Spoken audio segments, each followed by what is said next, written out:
Hello hello साथीहरू, good morning, नमस्ते सम्पूर्णमा। आज चाहिँ हाम्रो यो यात्रा मोरङदेखि खोटाङ हलेसीसम्मको यात्रा रहेको छ। अहिले चाहिँ हामी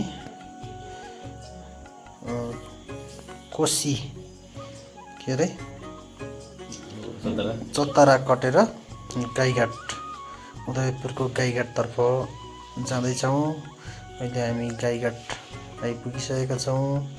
एकदम रमणीय दृश्य, खोला किनार, खोलाको आसपास छेउछाउमा काँस फुलेर एकदम रमणीय देखिरहेको छ। गाईघाट हुँदै हामी कटारीदेखि अब उकालो लाग्ने क्रममा छौँ। कटारी हुँदै हामी अफरोड उकालो जाँदैछौँ साथीहरू। नयाँ ठाउँ, नयाँ अनुभव, डाँडाकाँडा हरियाली, एकदमै रमणीय वातावरणमा हामी एकदम आरामसँगले उकालो जाने क्रममा छौँ। जाने क्रममा वारिपारि यसो देखिएको ठाउँहरूको कैद गर्दै हिँड्दैछौँ साथीहरू। अहिले चाहिँ हामी यहाँ डाँडामा एकदम रमणीय दृश्य रहेछ, रोकेर फोटो खिच्ने, टिकटक बनाउने चल्दैछ। अब यहाँदेखि ओह्रालो झरिसकेपछि तल घुर्मीको आसपासदेखि चाहिँ बाटो, राम्रो पक्की बाटो भेटिने कुरा हामीमा जानकारी आएको छ साथीहरू।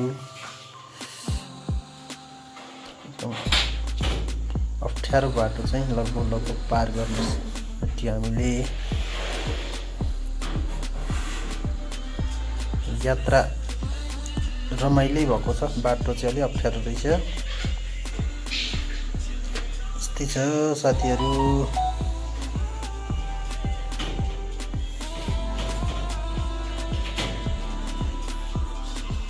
ल हेर्नुहोस् साथीहरू, यो बाटोमा यस्तो भिरहरू, यस्तो अप्ठ्यारो ठाउँहरू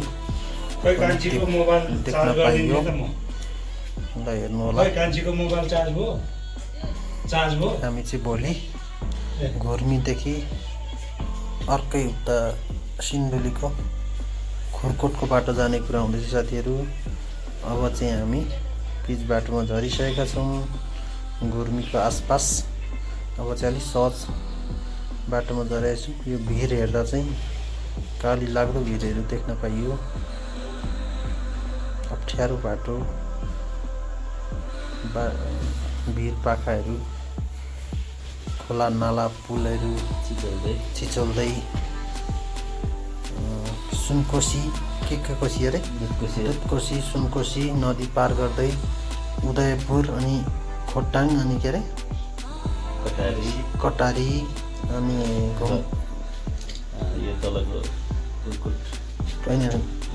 के अरे घुर्मी अनि अर्को कुन जिल्ला छ यो हामीले भन्छ? ओखलढुङ्गा होइन, ए ओखलढुङ्गा,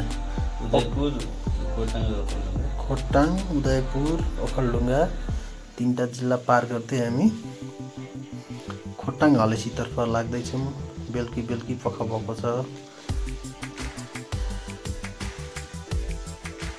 हामी अब सुनकोशी नदी पार गर्दै फेरि उकालो जाने क्रममा छौँ साथीहरू। बेलुकी पखको एकदमै रमणीय वातावरण, डुब्न लागेको घाम, त्यसको मजै बेग्लै छ साथीहरू। बाटोमा रोक्दै, फोटा खिच्दै, टिकटक बनाउँदै, हाम्रो फ्यामिली ग्रुप भनौँ न, हामी रिलेटिभ मान्छेहरू नै हुनुहुन्छ सबैजना। हामी अगाडि बढिरहेछौँ। बाटो त्यस्तो नराम्रो नि होइन, तर अफरोड रहेछ कतिपय ठाउँमा ठिकै पनि छ। त्यस्तै बाटोको अनुभव गर्दै नयाँ ठाउँ, नयाँ अनुभव हामी अगाडि बढ्दैछौँ साथीहरू।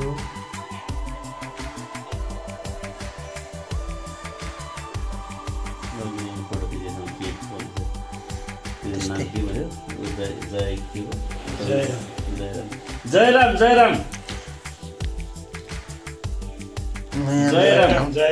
पुल हैन जयराम भन्ने ठाउँ हो त्यो जयरामको पुलमा फोटो खिचेर हाम्रो ग्रुपले फोटो खिचेको ठाउँ बिर्सिनु भएछ।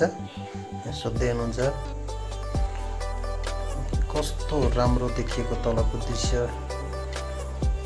अब यात्राको क्रममा मजासँगले भिडियो गर्न त पाइएन, हामी दुईजना थियौँ पालै पालो भिडियो गर्दै चलाउँदै अनि यहाँसम्म आइपुगेछौँ साथीहरू।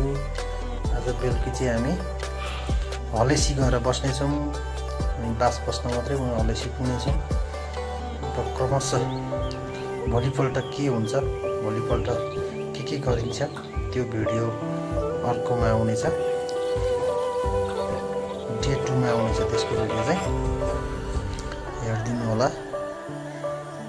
त्यस्तै चाहिँ कतिपय साथीहरूले कता छ के छ कस्तो ठाउँमा कहाँ हो भनेर सोधिराख्नु भएको हुन्छ। यो भिडियो मार्फत पनि उहाँहरूलाई जानकारी गराउँछु। अरू साथीहरू कोही आउँदै हुनुहुन्छ भने बाटो यस्तो रहेछ, यता भूमिबाट चाहिँ इभी गाडी आउनुलाई निकै असम्भव रहेछ, यतादेखि चाहिँ नआउनु होला साथीहरू। आउनुहुन्छ भने चाहिँ खोरकोटबाट घुमेर यता आउनु होला। अनि अरू के भन्न चाहन्छु भने यस्तै तपाईँहरू तीर्थ यात्रामा जानुहुन्छ, कतै रिजर्भ जानुहुन्छ, गाडी चाहिएको छ भने हामीलाई सम्पर्क गर्न सक्नुहुन्छ। हाम्रो नम्बर त्यहाँ राखिदिनेछु।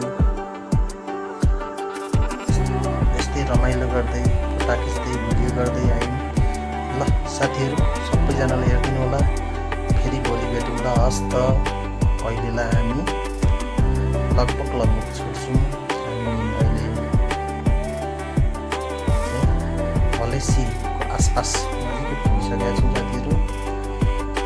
भोलि फेरि अर्को एउटा क्लिप निकाल्ने जमाउनु गर्छु। कस्तो हुन्छ समय कस्तो हुन्छ, हामी चाहिँ भोलि अर्को बाटो जाने हुँदैछ। अहिलेसम्म चाहिँ अलिकति घुमेर हेर्दै खोरकोटको बाटो निस्केर यता कटारी निस्केर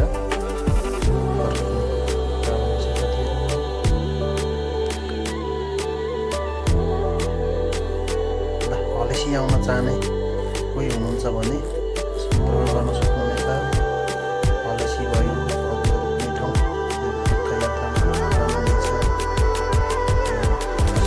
जानुपर्नेछ, घुम्न जानुपर्नेछ, गाडी चाहिएन हामीलाई सम्झिनु होला।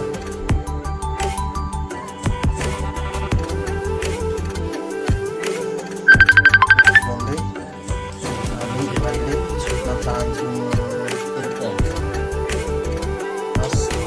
बाई बाई भन्दै हामी पनि अब अगाडि बढ्यौँ। खुसीबाट अगाडि बढिसकेका छौँ साथीहरू।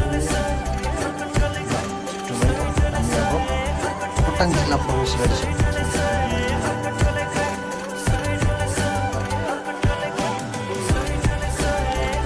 By by.